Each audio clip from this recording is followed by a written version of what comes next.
परिवारवाद, जातिवाद बहुत नुकसान कर रहा है देश को, राजनीति को। हमें परिवारवाद और जातिवाद से मुक्ति दिलानी होगी। 1 लाख ऐसे नौजवानों को आगे लाना चाहते, 1 लाख नौजवानों को आगे लाना चाहते हैं जिनके परिवार में किसी का भी कोई राजनीतिक बैकग्राउंड न हो।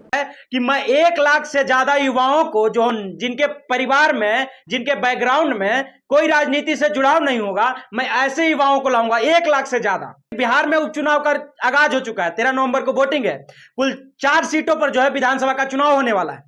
इमामगंज, तरारी और बेलागंज और रामगढ़, ये 4 सीटें जो है इस पर बिहार में विधानसभा का चुनाव होने वाला है, उपचुनाव। एक नेता का बेटा नेता बनता है और एक गरीब का बेटा गरीब बनता है, एक किसान का बेटा किसान बनता है। 4 सीटों पर उपचुनाव होने वाले हैं। पहले जो तरारी सीट है, इस सीट पर बीजेपी के उम्मीदवार उतारे गए। बाहुबली पूर्व विधायक सुनील पांडे के बेटे तुषार पांडे, ये जो बीजेपी के पूर्व विधायक रह चुके हैं, उनके बेटे को टिकट मिला है। ये है तरारी की बात हो गई।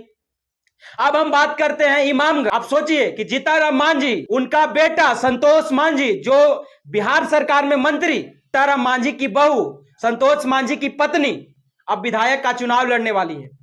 अब ये सोचने वाली बात है कि परिवारवाद का जो डंका पीटते हैं नरेंद्र मोदी जी, 1 लाख युवाओं को, जो नए नए युवा हैं जिनके बैकग्राउंड में कोई राजनीतिक से नाता नहीं होगा, वो ऐसे इंसान को लाने की बात करते हैं।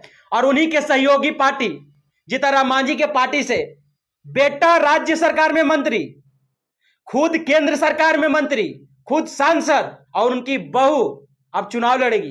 क्या आपके पार्टी में कोई दलित समाज का कोई पढ़ा लिखा व्यक्ति नहीं था?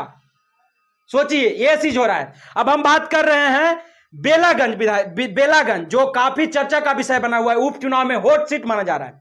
बेलागंज चुनाव से आरजेडी के प्रत्याशी सुरेंद्र यादव के बेटे नाथ कुमार, आरजेडी जो बताया जाए आपको, बेलागंज जो काफी हॉट सीट बना हुआ है, जो काफी चर्चा का विषय बना हुआ है, बेलागंज।